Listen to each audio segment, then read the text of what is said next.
वो वक्त जब हजरत खालिद बिन वलीद रजी अल्लाह ताला अन्हु, जिन्हें सैफुल्लाह का लक़ब दिया गया था, उनका सामना एक चुड़ैल से हुआ।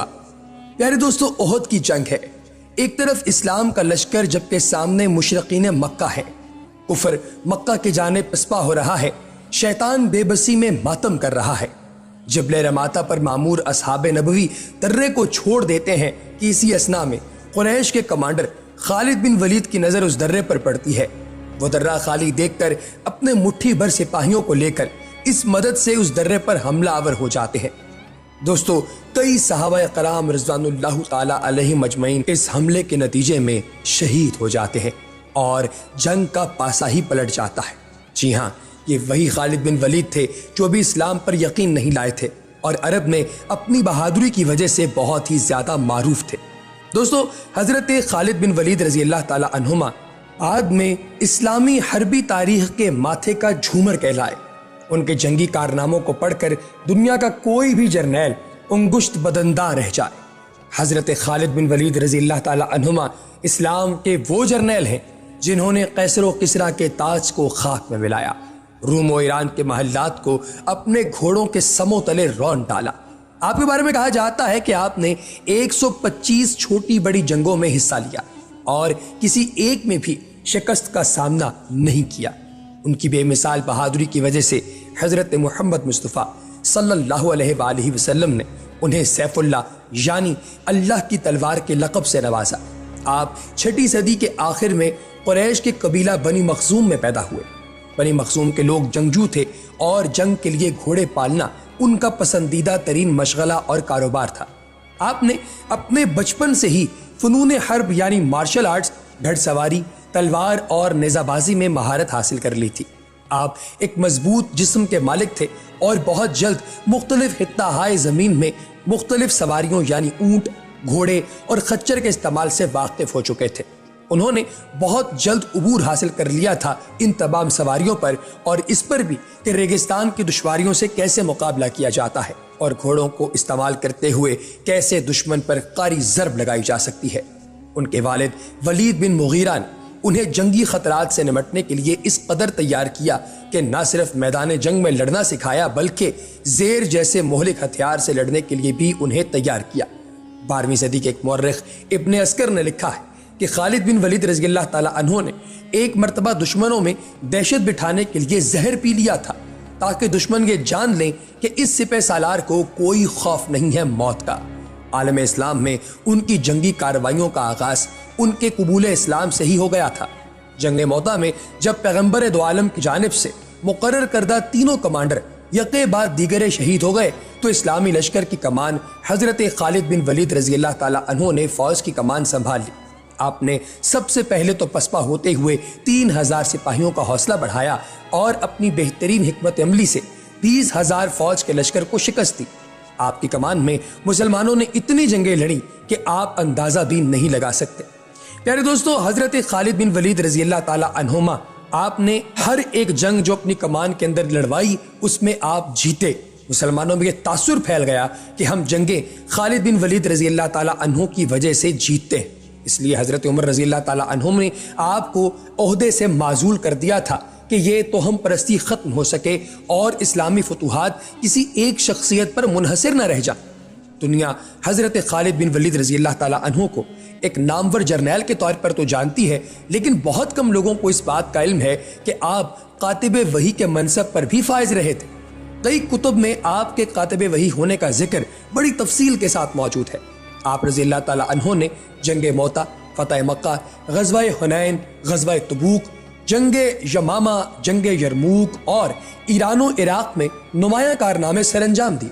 फतह मक्का के मौका पर हजरत खालिद बिन वलीद रजी अल्लाह ताला अन्हुमा आपका किरदार बहुत ही कमाल है। जब सरकार दो आलम सल्लल्लाहु अलैहि वसल्लम लश्कर लेकर मक्का की जानिब रवाना हुए तो तमाम सहाबा कराम रिज़वानुल्लाह ताला अलैहिम अजमईन आपके हमरा थे। सैयदना खालिद बिन वलीद रजी अल्लाह ताला अन्हुमा को भी एक लड़ाका दस्ता दिया गया था।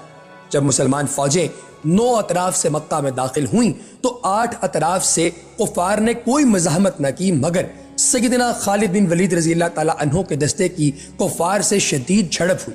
इस मज़ाहमत में कई काफिर मारे गए लेकिन यह मुकाबला मक्का की हुदूद से बाहर हुआ था, इसलिए आम तासुर यही है कि फतेह मक्का के दौरान कोई एक भी आदमी कत्ल नहीं हुआ।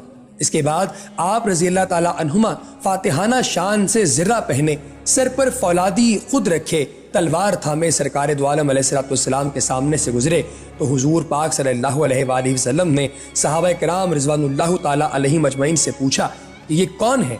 सहाबा रज़ी अल्लाह ताला अन्हुमा ने बयान फरमाया कि ये खालिद बिन वलीद है। आपकी खिदमत को मद्देनजर रखते हुए तमाम सहाबा आपसे बेहद एहतियात से पेश आते थे।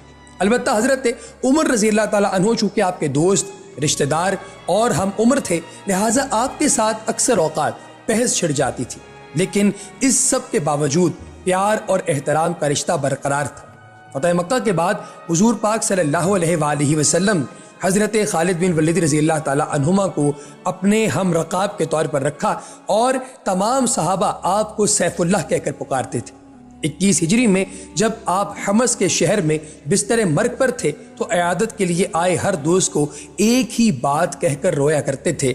आप फरमाते थे कि मैंने अब तक 100 से ज़ायद जंगों में हिस्सा लिया, मेरे जिस्म का कोई हिस्सा ऐसा नहीं जहां तीर के निशान और नेज़े के घाव ना हो, मगर हाय अफसोस कि आज मैदान जंग के बजाय बिस्तर पर मर रहा हूँ। जब मक्का फतह कर लिया गया तो कुछ दिनों बाद बुतों की शामत आ गई। खाने काबा में रखे गए बुत तोड़े जाने लगे और असल सच्चे रब का नूर चमकने लगा। खाने काबा से बुतों को हटाने के बाद मुख्तलिफ देहातों और बस्तियों में बने मंदिरों के बुतों की बारी आ गई। छोटे मोटे बुतों को तबाह करने के बाद अज़ा की बारी आ गई।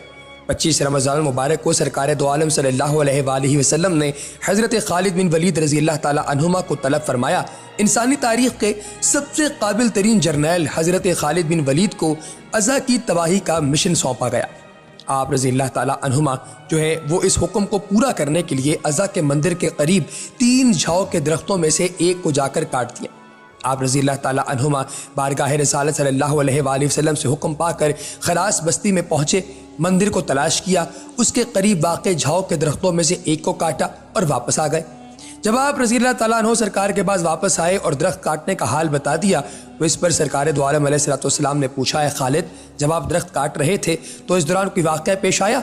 तो हज़रत खालिद रज़ी अल्लाह ताला अन्हुमा ने सरकार से फरमाया कि मैंने कोई भी वाक़या रूनुमा होते हुए नहीं देखा।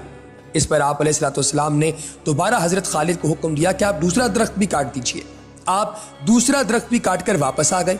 सरकार ने दोबारा पूछा तो आपने कहा जी कोई वाक़या पेश नहीं आया। अब सरकार ने कहा कि आप जाकर तीसरा दरख्त भी काट दीजिए। तीसरी बार जब हज़रत खालिद बिन वलीद रज़ी अल्लाह ताला अन्हुमा तीसरे दरख्त के करीब उसे काटने की नीयत से पहुंचे तो अचानक इज़ा नामी चुड़ैल आपके सामने जाहिर हो गई। वो करी सूरत नंगी बुढ़िया के रूप में थी और शोले बरसाती आंखों से हज़रत खालिद बिन वलीद को घूरने लगी। अचानक मंदिर का पुजारी बुलंद आवाज़ से बोला, अज़ा खालिद को कत्ल करते, अगर तूने खालिद को कत्ल ना किया तो आज तू ज़लील रुस्वा हो जाएगी।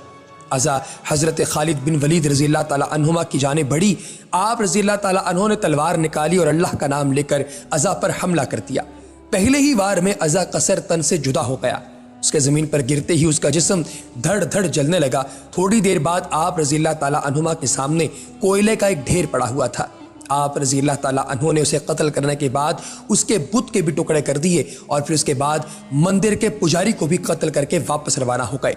आप रज़ी अल्लाह ताला अन्हुमा ने सारा किस्सा सरकार दो आलम अलैहिस्सलाम के गोश गुजार किया तो सरकार दो आलम अलैहिस्सलाम ने फरमाया, ये अज़ा थी, अब ये हमेशा के लिए ख़त्म हो गई है, इसकी दोबारा अब पूजा नहीं होगी और यूं सदियों तक पूजी जाने वाली शैतानी ताकत का खात्मा भी सरकार दो आलम अलैहिस्सलाम के हुक्म पर सैफुल्लाह हज़रत खालिद बिन वलीद रज़ी अल्लाह ताला अन्हुमा के हाथों हुआ।